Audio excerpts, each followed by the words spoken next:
Nis so just beidir sto hosníid dá bhéach sibh na fón so glúiste a bhúca feic sin arás agus tuigi sibh feici sibh na dúirtí éilethe an sin baimid bras a bhálta dá méag fáib ach ní thorlóise sin. So díomh is mis se pólaní cinslí príomhide Gaeilge Scoilróirí an seo i Nuad agus caihirirlach feimach Gaeilge Nuada an seo I cheantar bardasach Nuad.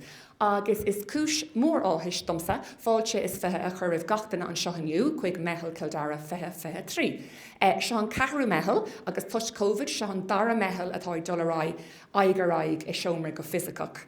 So an tú fás aibre mar is óldún fád sa seomra seo siúil I gundé Dara son na Gaeilge, agus tugan Meitheal Dara deis iontacht a gach grúpa, gach agriocht, gnó, nó gachtainna gur spéisló an Gaeilge Curcan Cín teach le chéile in éon áiteáin. So mara ecan sibh tá freastal iontacht an Meitheal aniu, bhí beag nach ceapim 7 chlórathe iniu, so tu sin iver iontacht agus seans go jogi daoine is teach ar ball níl an aimsir das aniu agus bín cursaí trocht a gohanne se gcóí amánúd, so beidir go jogi siad is teach ar ball. Ach tá fearfáilte rih gach ile duine atá taréis an dáta seo a cursa dílan agus éireachtaí dhéanamh a bheith lin aniu. Teigimiid go má céó gnó agus a bhíon gatainna agus táid fearmhuiíoch go nearna sibh an éireacht teachtamach le bheithan ar measc aniu. Tá daine an seo ó go leor grúpaí agus agriachtaí agsúla agus ní léon dabht ach go méach iarnón iontacht spéisiúil a gin ar fád aniu.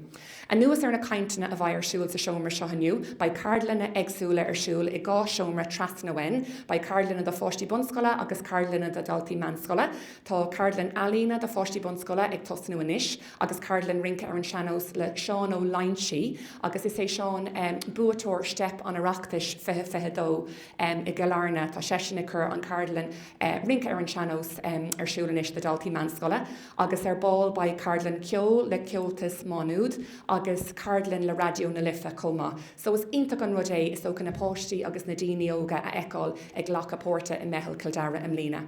Ba bhfuil buchas a gáil le Meitheal ó Ceonín atá an seo áitéigen agus bhí a galtaí scoile ó Gaeilge Cláiste Nuad, Cían agus Cuin agus Cuid agus Emma agus tá múnseirí ó Gaeilge Cláiste Nuad an seo comá. Ba bhfuil buchas a gáil lód tháinig siad amach agus chuir siad ceolbhín ar siúil agus muidir fád ag chlórú aniu.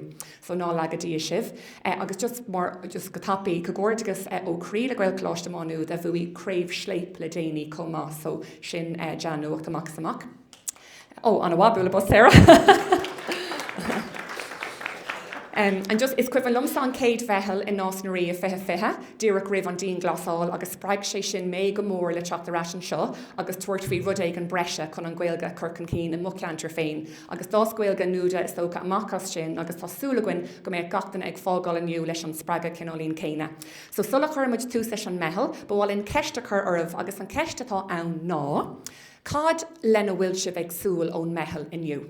Okay? Now, tá sé decoraí eclanis, but feici sibh ar bála nuair bhaimiid ag ghlachas susa agus ag ócap an té. Tá scáilán sa cúine an sin agus tá mentimeter oscailte air. So táid chun irí ar bhanis na fóns a thógáil amach ach madí idir cúnas, agus má curvann sibh www.mentimeter.com isteach.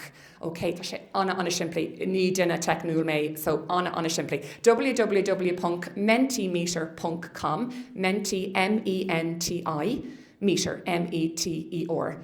So www.mentimeter.com. Oops, an actually beidir mar scríbn tú an ibar seo ar leathan action an sin, ar cool sin maybe.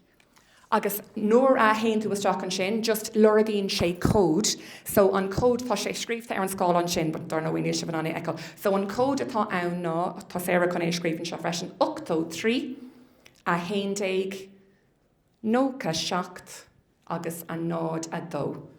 So www.mentimeter.com agus an cód atá ann ná 83 11 nócha 7 a nád a 2.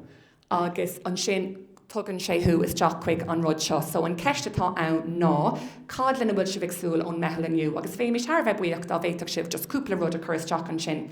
Táid chun é ágáil oscailte le linn an lé comá, agus bhrálinn dá beidir, dá smíóach sibh faoi rud éigen linn an lé, just bracaigí síos ar mentimeter é agus ba sé agann in íag na Meitheala aniu. Agus dar nóí tá bhór dormaí ionach lúgfar nuair hagann sé chuig planáil don teanga sa chundé, so gur míle mágah sin, agus agus tá derma déint agah siúlaí sios chuig an cúine an sin agus feici sibh an iver le hain mentimeter ar agla nachfuil sibh iste. So fad is a bhíonn sibh ag déanamh sin, Rocky méid tríd an chlór ama don Meitheal aniu go tapaí.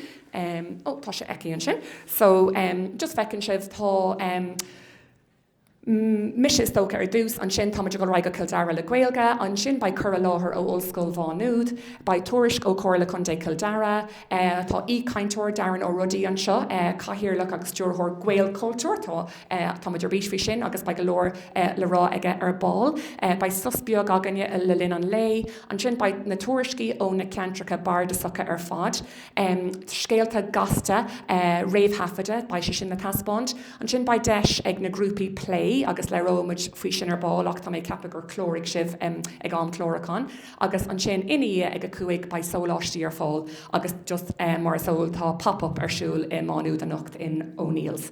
So sin legan amach an lei. So cáhfuil mé just bháilinn freisin a ráléh go bhfuil táid déanach chena féin, ach táid chun éireacht fanart le chusaí ama. So tá seán ag sí os mo chóir an sin inis, agus nuair a cheastan na caintóirí agsúla amach an seo, tuigeann seán céimh nóméid tá agah.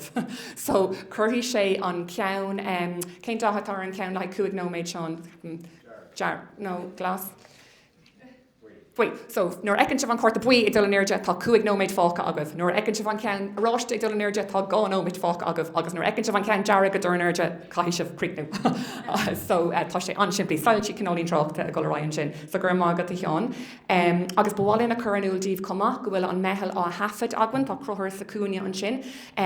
So dar nóí más duine thu nachhfuil géirí bheith tafada sí a cúine aigen agus clúdaí a clown agus ní fáitú ar an camera agus tá Chloe ní roic an seo chomá, ní go muis sa seomar faoi láthair, ag bun an seomra, agus ba Chloe ag gulthart freisin go háir ag an susa agus ag brethir cúpa duine chun beidir aglah an gear agus táid chun cúpla fís an a chur le chéile le roiintear na meán. So sin, so gan a hiile muile is tóca, tá mé chun fáilte chu raibh sinnéad ní geún buíal de cuiste Gaeilge Nuada. Gur míle mágad a hinnéad.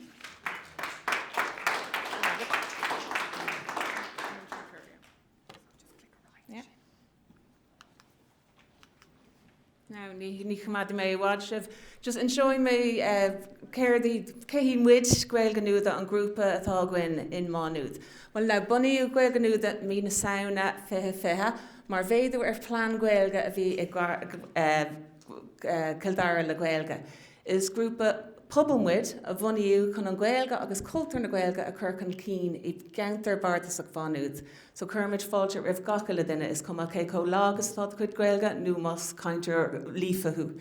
Now, chlórímar le Gaeilge le glór na Gael agus fáimid anna chuid takeíochtmhathú agus le first na Gaeilge táid mar cuid den scéim forbatha líonraí Gaeilge agus tugann siad san anna chuid caradún agus bhín jontas ag teachtmhathú cumá a chairín liad glór rudaí a chuir siúil.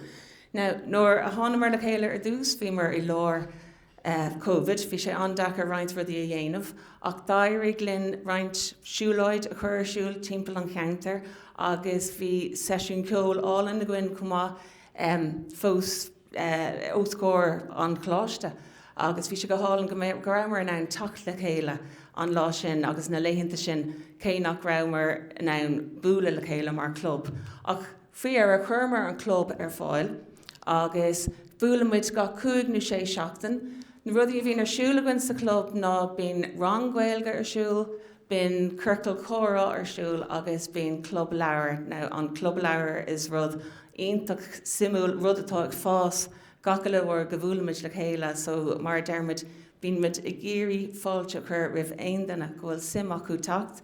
Is rud is club anneamhar móil deganá ag dearag ag sesiún má tá uirlis na góig duine, chuirmid sesiún ceol ar fáil agus bín té agus café agus roinnt bí a gcuin comma.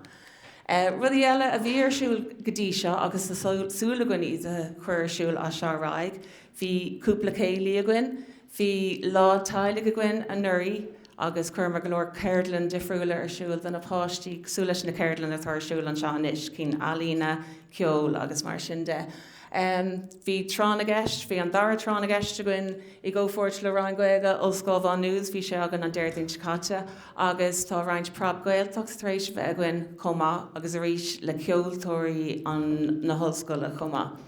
So tá tús maith déanta agan, is club an ógmuid go fóil ach bhrálan daoine nua eáil ag teacht chun búla linn. Tá an céad club eile ar siúil an céadín seo I Nghailscoilí éic ag a seachta clog. So má tá simigah teachtain tómhór nanamnach a dún tómhór rifuis dún agus baimiid ann gacólas a chur ar aicúh. Agus má ag an sibhar an ringraft déirnach sin bín bí áil an de gin I gcónaí. So má na bhealan an Gaeilge sibh, mealaí an bí sibh. Na, gurb míle mágah.